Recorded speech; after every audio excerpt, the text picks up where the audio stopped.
Great. Okay. Good morning, everyone. So happy to be here today and share some of this information. So as I was telling a few of you earlier, I've known Judy Grummerly for at least 10 years, if not longer, and really value everything she did to help change the whole care management, now called aging life care professional industry back in the day. So happy to be here. I'm going to go through a presentation. And Gary, along the way, just jump in if there's questions on each slide.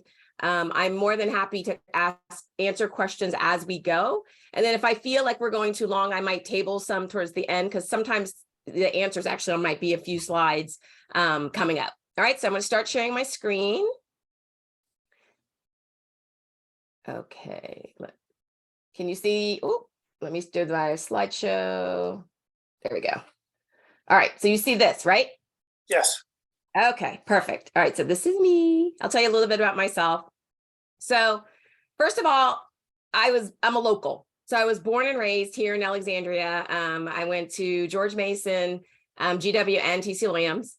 And then I worked actually 10 years in the software industry, which is crazy, right? So I went to UVA, did 10 years of software, got totally burnt out.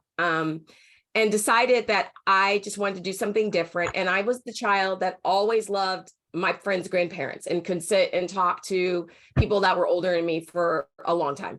So I decided to just go with a new direction. And I got a job at Goodwin House in Alexandria in the marketing department. And that started my 15 years of experience here in Northern Virginia, working in senior housing and healthcare.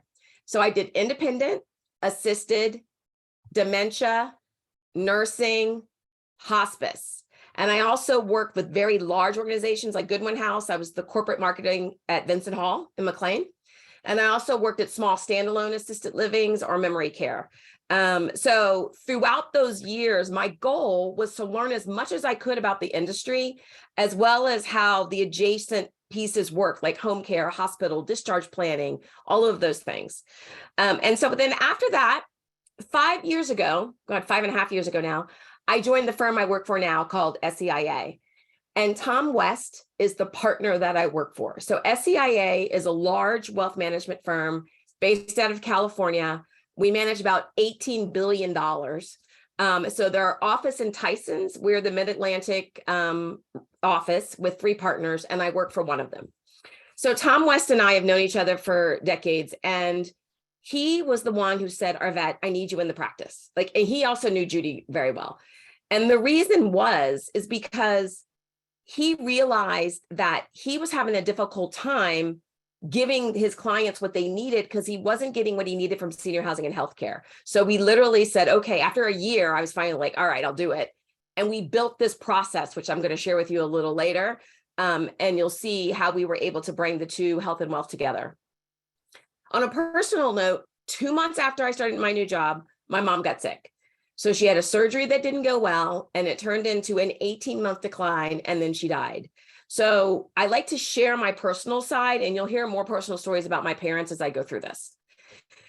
The other side of it is my father-in-law. My husband grew up in Stafford. My father-in-law lived on 2 acres in the home that my husband grew up in.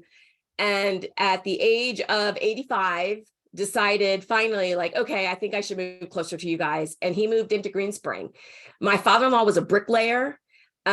He did not go to college, but I tell everybody, it doesn't matter what your profession was. There's always a place for you if you want it. And he got him an amazing alcove at Green Spring. I was very happy for over 5 years there before he ended up passing. So I wanted to share that with you as well. So when I talk, you're going to hear me coming from 3 different viewpoints. I'm going to talk about being a senior housing and healthcare professional. I'm also going to talk about now being a finance professional. I actually have a license, so I'm a registered advisor. And then I'm also the adult daughter, right, that had to manage things for my parents as well as my father-in-law. So when I first joined Tom a little over 5 years ago, my mother was a social worker at St. Elizabeth's Hospital in DC, and my father was a middle school principal. So we did not talk about finances at the dining room table. If you think about it, most people just don't talk about money, right? And we were one of those families. So I like to set the table about what exactly is financial planning. So first you have your pre-retirement goals, right? So what are you saving for when you're younger? You have kids, you want to make an addition to the house, whatever it is. That's your saving. Then you go into your spending. So now you're retired and you've given yourself kind of budget. You've planned on how much you think you're going to spend, right? And so you're trying to manage your life, and you may have planned to travel. You may have planned to visit grandkids twice a year. You may have planned to buy a second home, whatever it is, right? You're now spending your money. And then lastly, when you die, where are you giving your money, right? So you have your estate planning documents, your wills, your trusts, your beneficiaries on all your accounts, right? So these are the things that we typically talk about with financial planning. But what I'm here to talk about is this spot right here. Like after retirement is when all the healthcare stuff happens. And leading up into that time, most professionals in the financial industry are really not trained to help you plan for this time in life. They're either trying to sell you an annuity or sell you long-term care insurance, and that's about as deep as they go, right? So this is the space right here that Tom hired me to focus on and figure out how to better serve the clients that we work with. So let's talk a little bit about the industry. This is a huge chart, and I don't expect you to really understand it. But if you look here, this is the cost. And right here is the level of care. So if you're planning on home, here's adult take care, here's in-home services, right? And we're going to go really deep dive in-home services, so don't worry. But there's also all these other things. And I heard, is it Mike that lives at the Jefferson? Yeah, I think so. So Yes. The Jefferson would fall up here, right, in the CCRC. Okay. So when you see that big chart and you're like, what do I want to do? Here are some of the challenges you're going to have. First of all, you don't know how long someone's going to live, right? And you also don't know how much help they're going to need. And lastly, you really don't know if some event, we call it healthcare event. So in the industry, you'll hear me see an event. If an event happens, what options are actually taken away from you, right?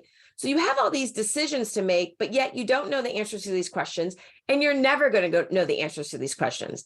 So that's the important part about planning ahead for the what ifs, right? And not waiting for something to happen and then try to scramble and come up with a decision. So let's talk a little bit about stats for those of you that are stats people. 70, and there's the reference at the bottom. This is out of the longtermcare.gov website. 70% chance that people over the age of 65 will need some kind of long-term care services. And long-term care services are anything in that big colorful graph I gave. It's a long list, right? 70% chance that you're going to need some care services after the age of 65. But also what's important, 3 years is the average number of years people actually need those services, right? So when you're planning, some people will need it less, some people will need it longer, especially if you have some kind of dementia or Parkinson's or MS diagnosis. You're going to need care for longer, right? So just remember, 70% chance of needing care for at least 3 years is what you need to start planning for. So, question, we're good? All right, as we dive into Medicare, let's explain Medicare. Medicare is a federal benefit, okay? A federal benefit that you are either eligible for or not eligible for, right? And if you look here on the right-hand side, these are the things that your Medicare benefits will cover, right? Your doctor's office. If you have home health come in, and home health and home care are different, right? We'll talk about that a little later. If you need to go to a rehab for whatever reason, say you're having a knee replacement and you're a solo ager and live alone, and you live in a townhouse and you can't get up your steps, you might have to go to rehab for a little bit. That's just the reality of it, right? But what you'll notice on here, which is not covered, is long-term care spending. So we talked about that 70% chance over 65, planning for 3 years. That has nothing to do with your Medicare benefit, all right? So you need to plan separately to cover the things that we're going to talk about. Some other people will say, oh, well, I can just apply for Medicaid. You will hear people say that someone has told them, if you just hide your assets or move your assets, you can use Medicaid. Well, I want to explain what Medicaid is. So remember, Medicare is a federal benefit that you are either eligible or not eligible for. Medicaid is a state-run benefit, and it's a financial assistance program, right? So you have to apply and you have to be accepted. There are 3 criteria to actually being accepted to Medicaid. And most people don't understand that there are 3 criteria. Most people just focus on one. So the first is the medical.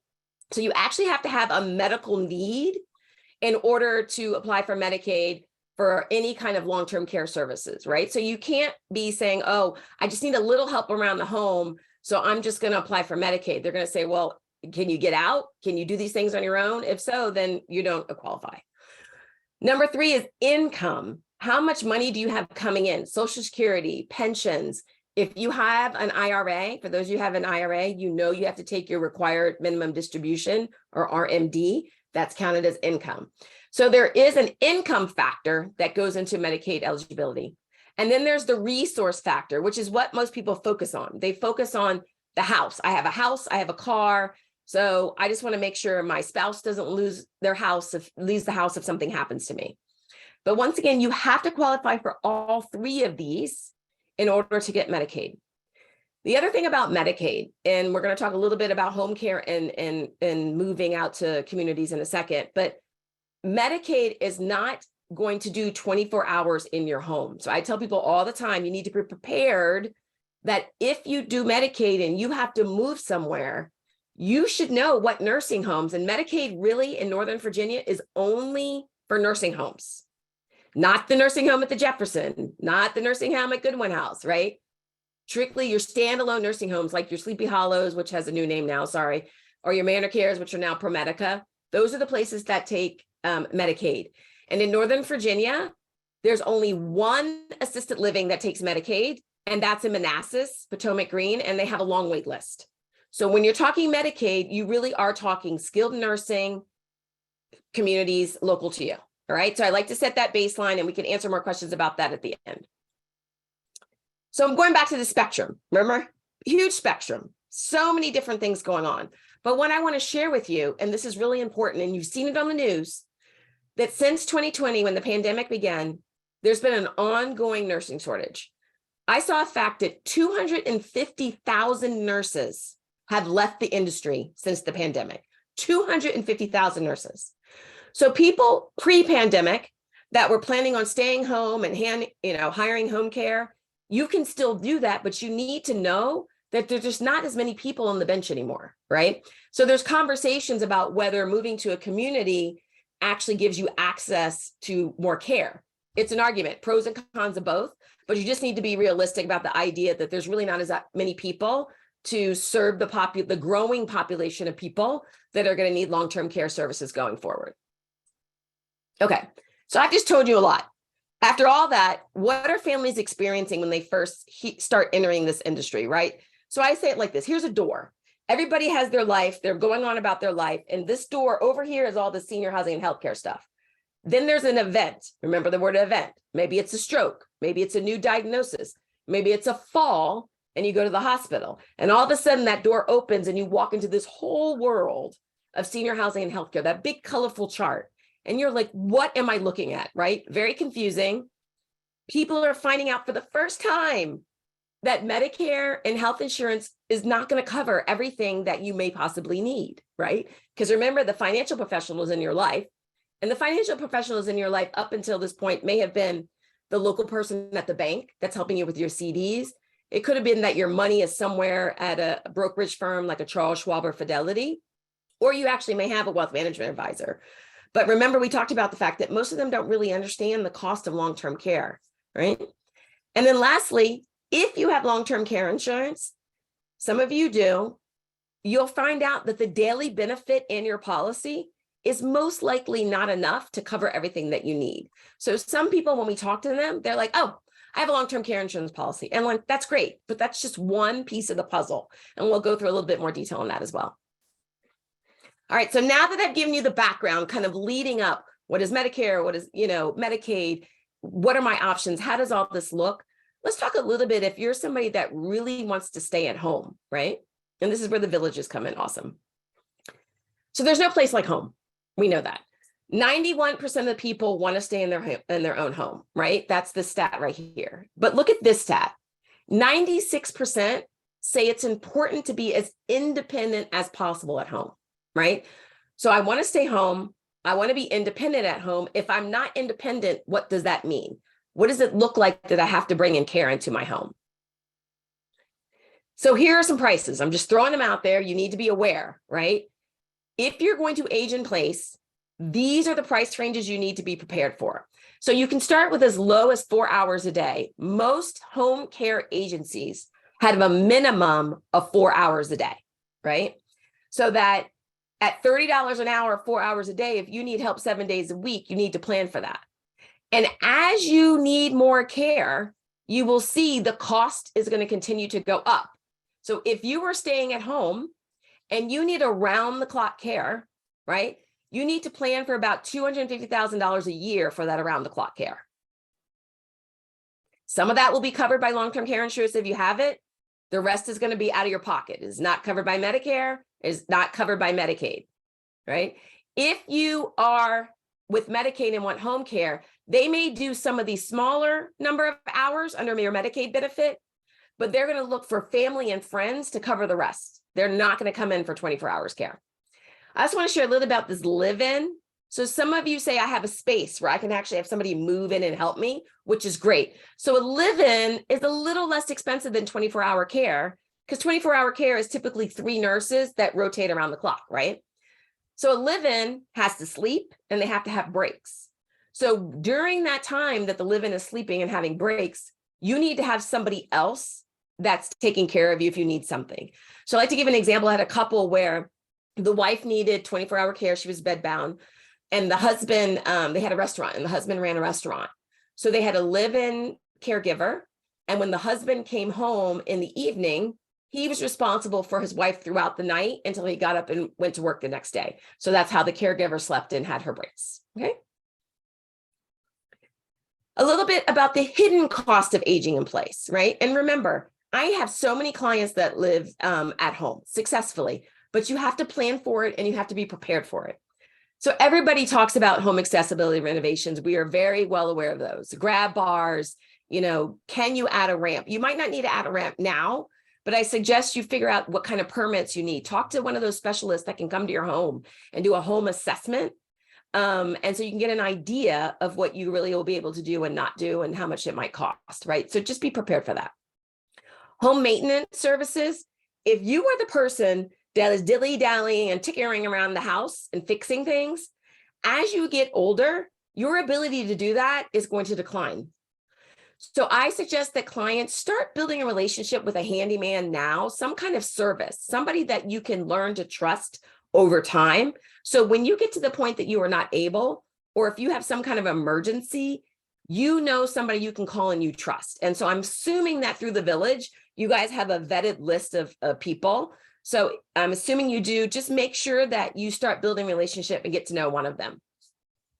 Home generator. Most people think of home generator for a snowstorm or hurricane, things like that. But a home generator is also very important if you're on oxygen. So we tell clients, why not get the home generator now? Get the benefit of having it in case your power goes out. But then for whatever reason, if you go to the hospital and come home from oxygen, you already have the home generator there that you can use. My parents, where they lived in Alexandria, they were in that band that always lost power, right? Like I never lose power where I live. And those of you that are familiar with that band know exactly what I'm talking about, right? So if you lived in the band that you normally lose power, just get the generator now and have it. Care management services, they're now called aging life care professionals. They've changed their names. That's the Judy Grumley of the world, right? And there are so many people that don't understand who these people are and what they do.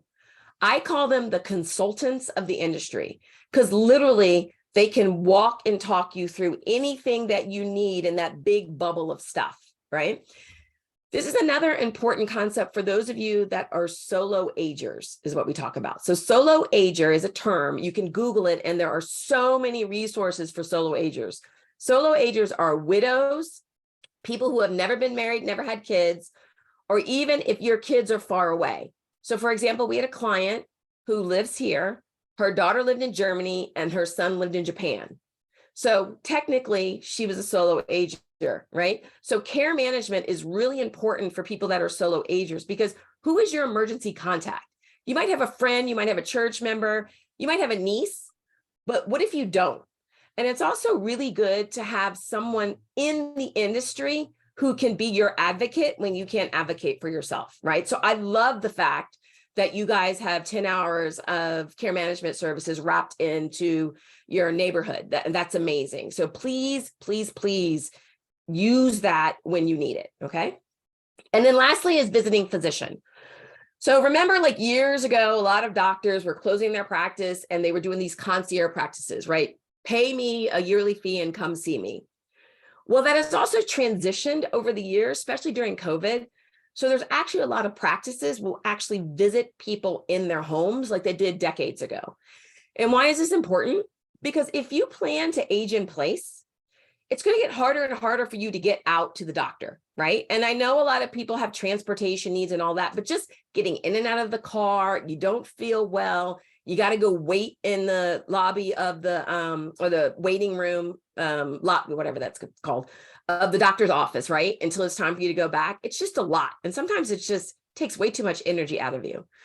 So we talk to clients about maybe you need to start thinking about at some point getting a relationship with a visiting physician or a practice that maybe you can go while you're well, but they have a visiting physician in the practice that'll come. You can look it up. There's more than you would know right now. I know Inova has their own. I'm not sure if VHC has their own. I need to look into that, but VHC might have some kind of visiting physician's practice tied with the hospital, right? So something to think about. And I have a client who, her and her husband live together, and he got sick, went to the hospital, needed 24-hour care. Home was not ready, right? So he was able to come in, 24-hour care, had to live on the first floor. They had a half bath on the first floor that they never renovated. So he was home knowing that he probably would never be able to go up the steps again. And people talk about the little chairlift. Some people love it. Some people hate it. Some people say they get on it and they feel vulnerable and scared that they're going to fall off. So just know that even though you think you might want one of those, you may or may not feel comfortable getting in it. So they had to renovate the half bath to a full bath on the first floor after he got home, right? And they also had a daughter who moved into the basement to try to help. But it really worked out for them, even though they didn't plan. You know why? They didn't plan for that, but they had set aside money for the emergency. So they were able to do the things they needed because they set aside the money, right? Arvette, we have a question here. You were talking, you were visiting physicians. The question here is, many doctors don't take new Medicare patients. Have you heard anything about visiting physicians? Are they more open to that, or? Yes, great question. So visiting physicians tend to be the physicians that focus on what they call the geriatric population. So they have built in the fact that they know you have Medicare and will do visiting. So some of them, a bunch of them popped up and some of them changed and said, oh, I can't do that anymore. But there are still ones out there. And I know Inova has one. I also know Capital Caring Health, I think, has one. Capital Caring Health used to be Capital Caring Hospice, and then it became Capital Caring. Now they're Capital Caring Health. So they do a lot more than just hospice. So I think they have one. Inova has one. Once again, I forgot about VHC.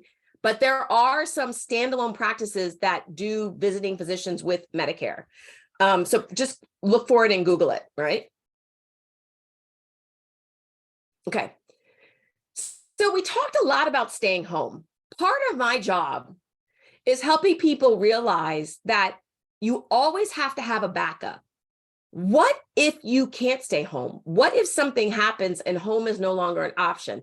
It doesn't mean that your number one priority is not staying home and you prepare for that, but you still need to know what your options are, right? And some people, on the other hand, like, you know what? I know I need to move, like Mike, right? Some people are like, I'm going to move. I'm going to get out of this house. I don't want to maintain it, but how do you decide when it's the time to move if you've decided to do so? So deciding if or when to move, the question is, do you move before the health event, before something happens, while you're healthy and you can make decisions and, you have lots of options at that point? Or do you wait until something happens and now I can't stay home anymore. Now I really need to move. There is no right or wrong in this. They're just different thought processes, right? And then what if you're a couple?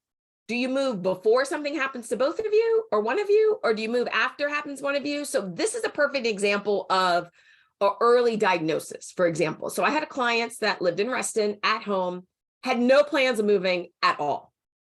He got diagnosed with Parkinson's.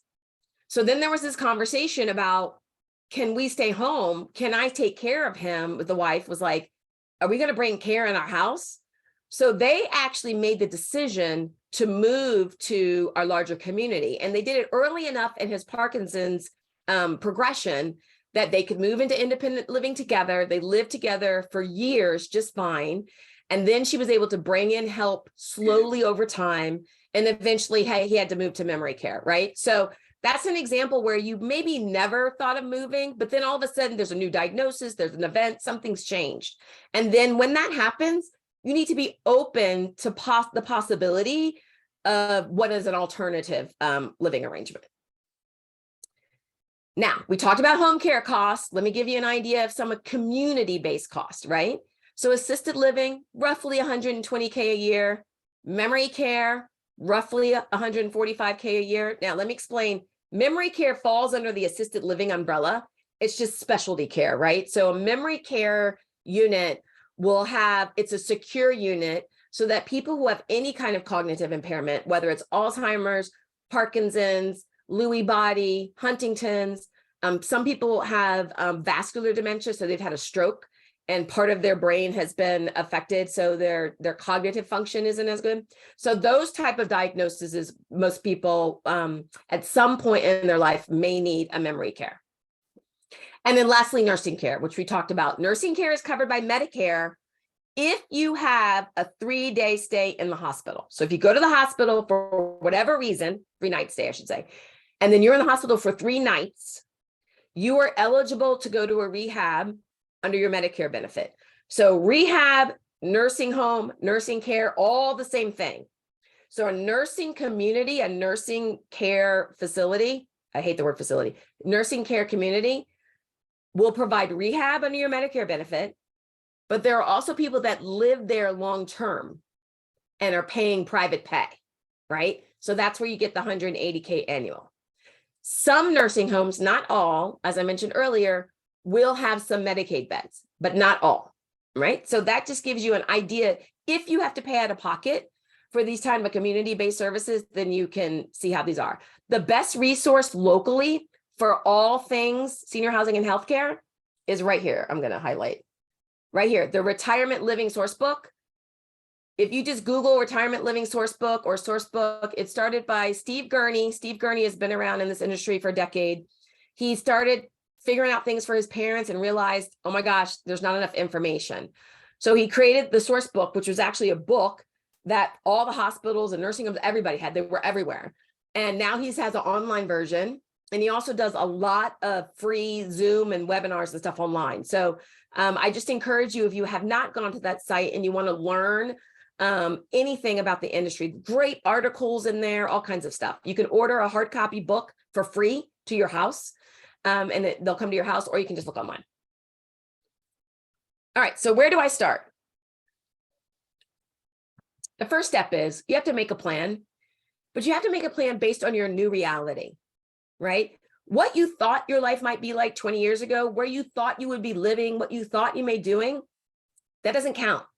You have to start with now. Where are you now? What's going on with your health right now, right? And then once you talk about it and you have a plan, you have to write it down. There are so many tools out there to help you think through your process, right? You can do the legal documents, that's one thing, right? But your legal documents are legalese and nobody's really reading those, just the attorneys. But other documents that talk about 5 wishes and what do you really want? And like, what kind of care do you want? Who do you think is going to be the person that help you? All those kinds of really heart decisions, not necessarily head decisions, you should probably start writing them down, because if you don't write them down, then when something happens, the people that love you are going to be scrambling, trying to figure out what you want, right? So just take a moment to really start thinking about some of those things. And like I said, you have to share it with loved ones. Like for my mom, we knew exactly what she wanted and didn't want. She was very verbal about it. And part of it was because once I started working at Goodwin House, I was like, oh my gosh, there's so much stuff that nobody talks about. So, I was like, Mom, Dad, like, I need to know this, I need to know that. So we talked a lot of things through. I'll tell you a little bit more about my mom a little later with her decisions, but so not just your legal documents, but you have to be able to talk and explain to others what you really want. And you also have to assemble a well-balanced team of professionals. You notice this is a three-legged stool. A three-legged stool is very stable, right? And you'll see that there's legal, medical, and financial.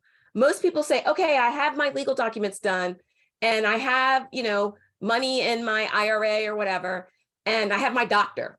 But you have to put all three together in the picture to make sure that you've got everything well balanced. So for example, when we meet with clients, we look through all of their legal documents, because sometimes you got your estate planning documents done 20 years ago, and it wasn't necessarily by an elder law attorney. And elder law attorneys have the ability to write things just slightly different than your traditional estate planning documents that you might have gotten in your 20s or 30s, right? So sometimes we'll find in there where we had a couple and they were pointing to each other, but one of them has Alzheimer's and had it for 6 years and they never got their documents updated, right? Little things like that.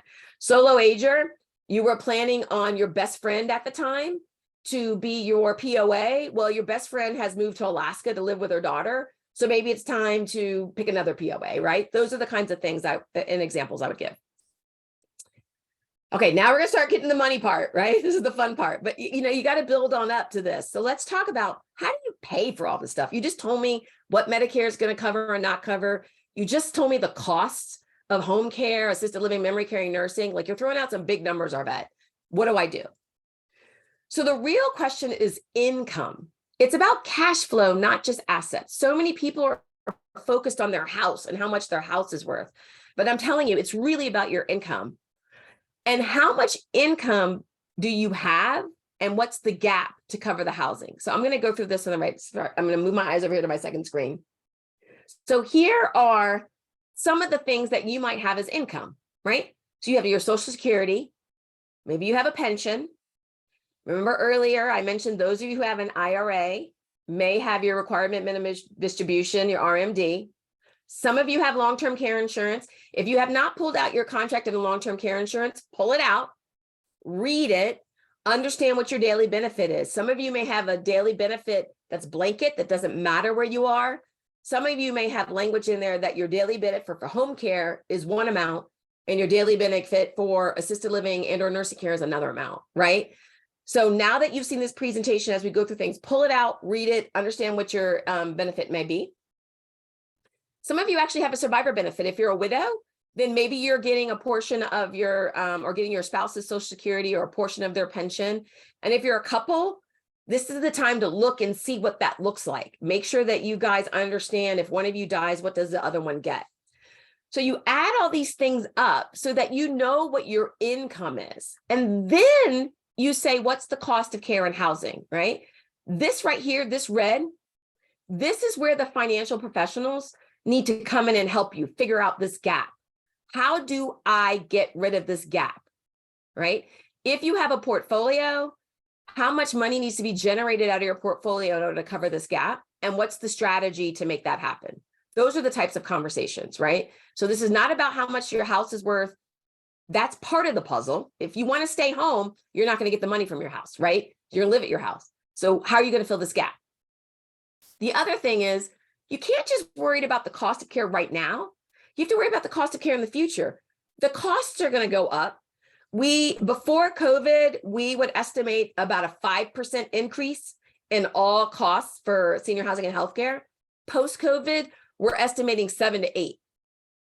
Because the nursing shortage, because the loss that so many of these companies and places took during COVID, they're still trying to recoup. So there are some communities out there that their costs have increased from 22 to 23, 7.5%, right? So just be prepared that, yes, this is now, the costs are going to go up, but also simultaneously, how much care you need will also increase. So if you were staying home, remember that chart from 4 hours to 8 hours to 12 hours, 20, you have to be prepared for, I'm going to need more help and the costs are going to go up. That's the true planning. If you have not visited any of the communities around you, I suggest you just call them and ask for a marketing packet. Yes, just tell them I'm not moving. I'm not interested. Don't bug me. I'm just trying to get an idea of cost for planning purposes, right? So wherever you live, look in a radius of places that you are close by, or if you have a friend somewhere, go get the cost, their price sheet there. We had a client who looked at 4 different communities, and she had friends at all 4. And she had already downsized from a house to a condo. Her husband had Alzheimer's. And so when he got sick, they moved to a condo, and then he ended up dying. And then she was like, I'm in the condo, I'm ready to move.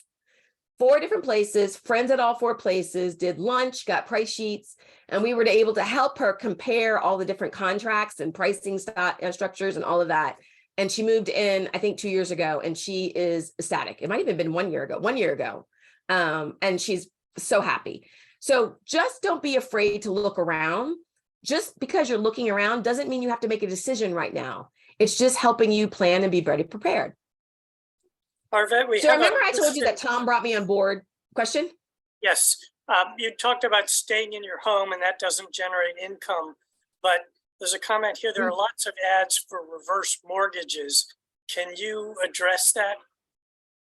Yes, absolutely. And that's a great question. So I'll tell you a little bit about reverse mortgages. So my first experience with reverse mortgages was our next door neighbor in Alexandria, where I grew up. She was a solo ager, never married, no kids. And she had a reverse mortgage like back in the day when they first came out. And then she ended up dying in her home with hospice. Everything worked out great. And it was so smooth. Like her niece that, we knew really well, everything was super smooth. What happened, then the reverse mortgages went through like a rocky time, right? So you're going to hear some negative stuff about reverse mortgages and people losing their homes and all this stuff. But the whole industry recorrected, and there's those people that lost their homes. There's really a few reasons they lost it. One, they never told the reverse mortgage that they moved out, right? So that was a big thing. And the other thing is they did, because you got to maintain your home, and you can't not be in your home for, I can't remember what the time frame is. Or they didn't pay their taxes, right? So reverse mortgages are definitely one of the things that can help fill that gap. And I'll tell you, if you want to write this down, her name, and Jennifer, I don't know if you're on, but her name is Laurie, Laurie McNaughton. If you look up reverse mortgage lady, I think that's what it is. She's local. She covers this area.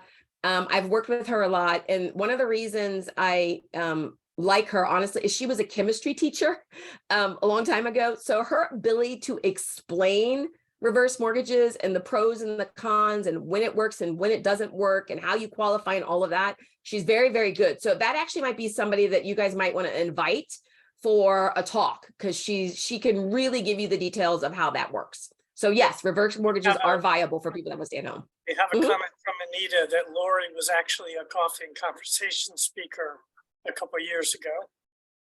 Good. So it might be a good time to come back if you haven't, if you got some new people on board. Good to hear. She's awesome. Okay. So remember I told you Tom is the partner that I work for, and it took him a year to convince me to come over. Because like I said, my mom was a social worker. My dad was a middle school principal. I didn't know anything about finances. I'm like, I can work at a finance firm. And he's like, no, I really want you to come over and help me build this thing. So we actually built a plan, a one-off plan called the Life Care Affordability Plan. And I'm going to go through an example of the kind of things we do, but also that any financial professional in your life, you should have them do. And it really is a customized plan that helps you detail out a variety of scenarios and how to fund them, right? We do it for a $4,000 flat rate fee. And the reason I like to just throw it out there and tell everybody, because most financial professionals, and I'm sure some of you have that you work with right now, they say, give me your assets and I will charge you a fee, asset under management fee, a percentage every year to manage your assets, right? That's what most financial professionals do. Most financial professionals. I just want to let you know we're about 10 minutes to 11. Good. We're almost done. And so when you do those plans, sometimes if you have an advisor, have them do the plan, but sometimes they don't do the plan anymore, right? So just so you know, so I'm going to skip this and give you an example. So what does a modeling of scenario look like? David and Donna, both 76, and David has recent diagnosis of Alzheimer's, and they're trying to figure out what that means. Two questions that I always ask my clients, and this is going to be your challenge for today when you leave. What are you most hopeful for, and what are you most fearful of, based on your current circumstance? My mother was most hopeful for staying home. When she got sick, I'm staying home. My parents had renovated the whole first floor. She had a bathroom, kitchen, bedroom, everything she needed, except for 5 steps to get into the house. And she was most fearful of going to a nursing home, right? Those were her hopes and fears. In this case, David and Donna providing the best care possible for David for the rest of his life. And Donna was scared that we're going to spend all of our money on David, and what am I going to be left with? We had 5 kids, all had opinions, right? So here's some data points. The physician stated that David will need help with ADLs in about 2 to 3 years. It's really important to talk to your doctors about, give us an idea of what we should plan for. Some doctors are open to that, some are not, right? But you need to ask. They were members of a village and their family is close by. So they had people to help them with outings and engagements and things to get to, right? David's investment strategy, very conservative. He was really concerned about the market. And Donna's perfectly healthy, extremely active. So what we do is that we did a dementia progression scenario. So we know he has Alzheimer's and we know it's gonna, his cognitive ability is gonna decline over time. So here's an example of one of the scenarios, right? Let's get you into some activity visits at the house, maybe to keep your brain going, because he wasn't keen on going to like group thing. And then eventually, maybe you go to an adult daycare, which is met. They have early stage programs, mid-stage programs, all kinds of things. And then you got to bring in home care. And then we have to make some death assumptions. So after working in hospice for 5 years, I'm really comfortable having conversations with clients about life expectancy and stuff like that. And I feel like most of our clients are too as well. Another scenario might be, instead of staying home, what if you have to move? Let's build out what that looks like, right? And then lastly, what if something happens to Donna? What if Donna dies before David? So we get a lot of this with couples and caregivers, like what happens if I die first? So this is an example of 3 different scenarios that anybody can build out, should be able to build out for you. Now, obviously, when I do it, I come from the industry, so I understand like the ins, the outs, the pricing. So you may have to go around and get the pricing and help your financial professional build these out for you. But these are examples of the types of scenarios that you should start thinking through if you have dementia. When you go through this process, whether it's us or somebody else, before people are like overwhelmed, confused, there's too many options, I don't know where the money's coming from. And then afterwards, people are feeling more guided and prepared. Having a plan keeps everybody calm, right? So I'll skip this slide and I'll go to this one. Here's the bottom line. When you plan ahead, your family doesn't have to wonder, worry, or disagree, right? It doesn't matter if you have 5 kids, 2 kids. It doesn't matter if you have 1 kid who's feeling the burden of taking it on. It doesn't matter if you're a solo ager with a niece in Albuquerque. It doesn't matter if you're a solo ager with your best friend next door. Other people are worrying about you. And if you can put plans in place to help them when the emergency happens, then they know exactly what to do and exactly how to support you. All right, so that's me. I'm done. Let me stop this. I hope that was helpful. Yes, we've got, somebody wants to know if we can get a copy of your presentation.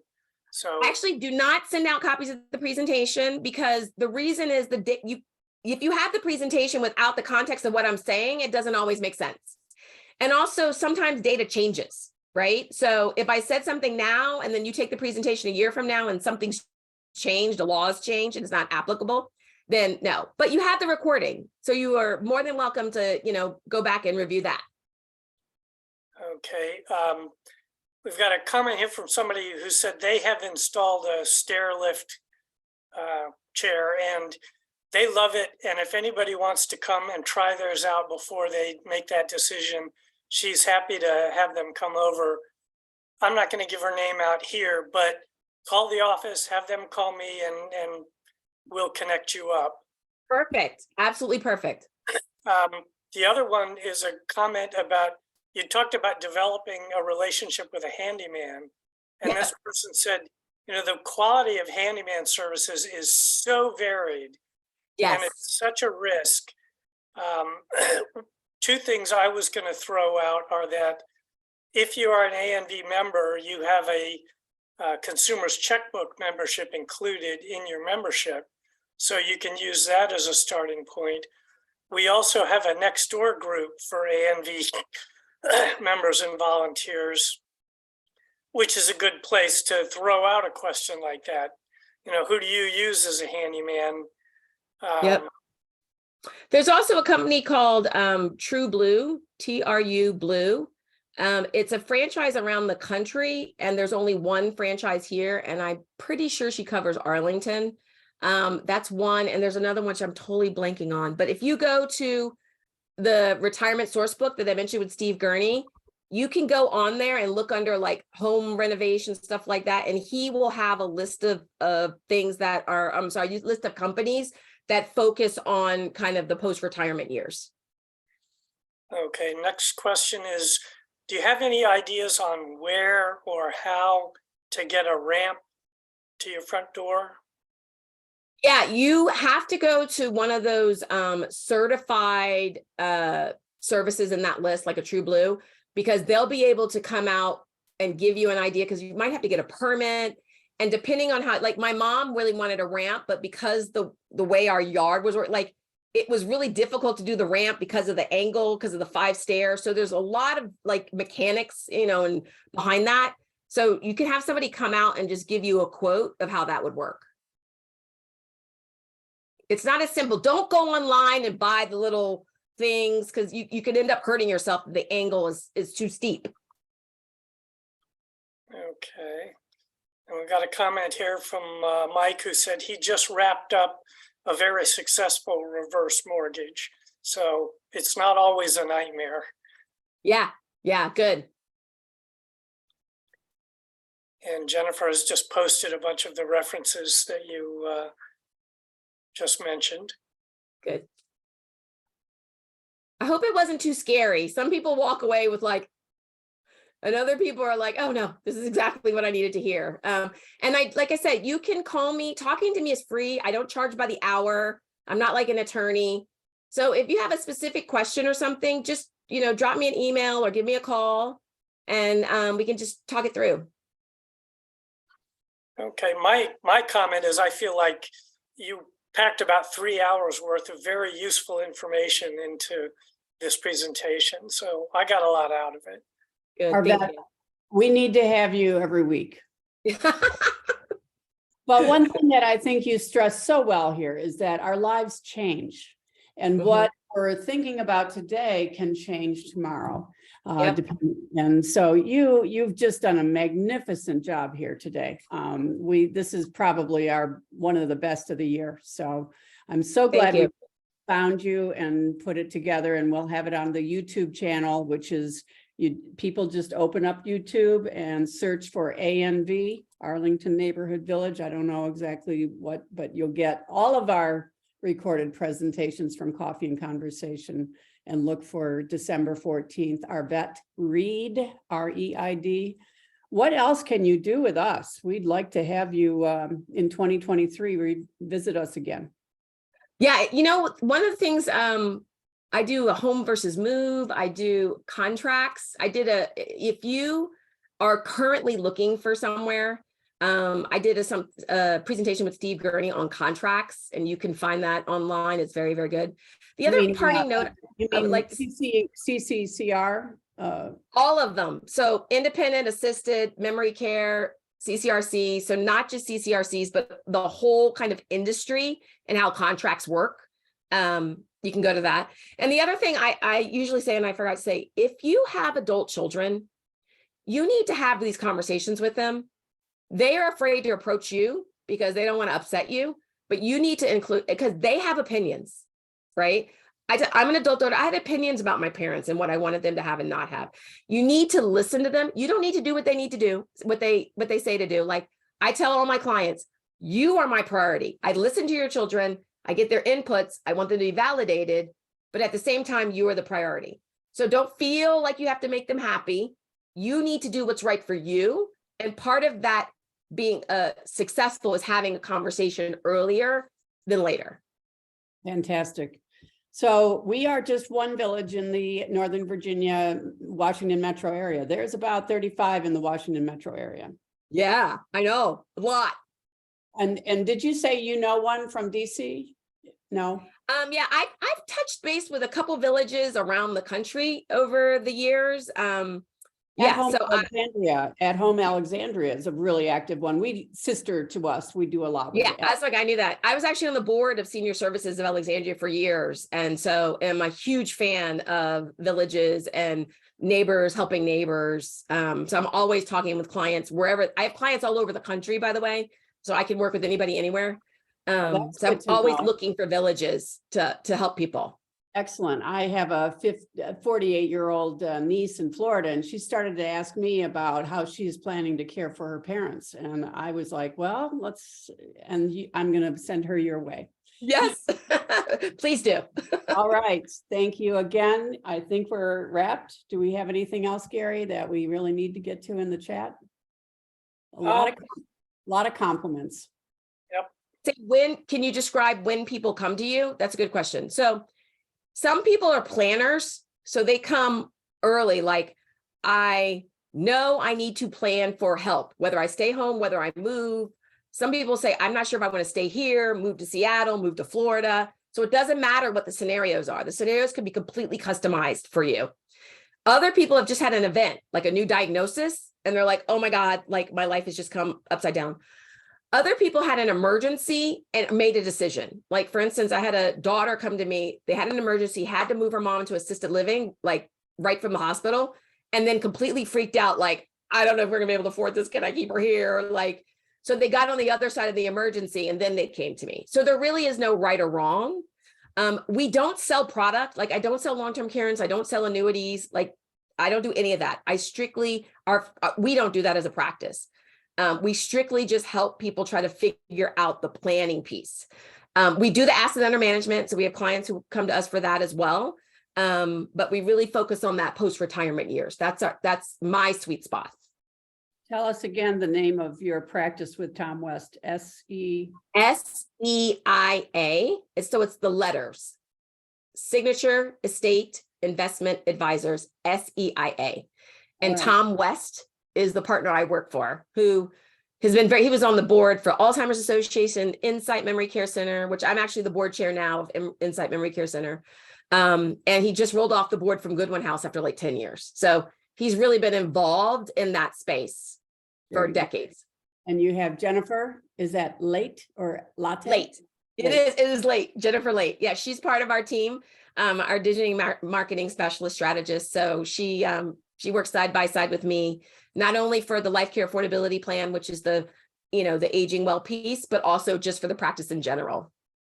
Well, I hope we get to see Jennifer. more of you, Arvette. And meanwhile, I hope everybody has a wonderful holiday season, and we'll see you next week for another. This is going to be closer to home, I guess. Arlington Arts Center, now called the Contemporary Arts Center of Arlington. Awesome. Thanks everybody for coming.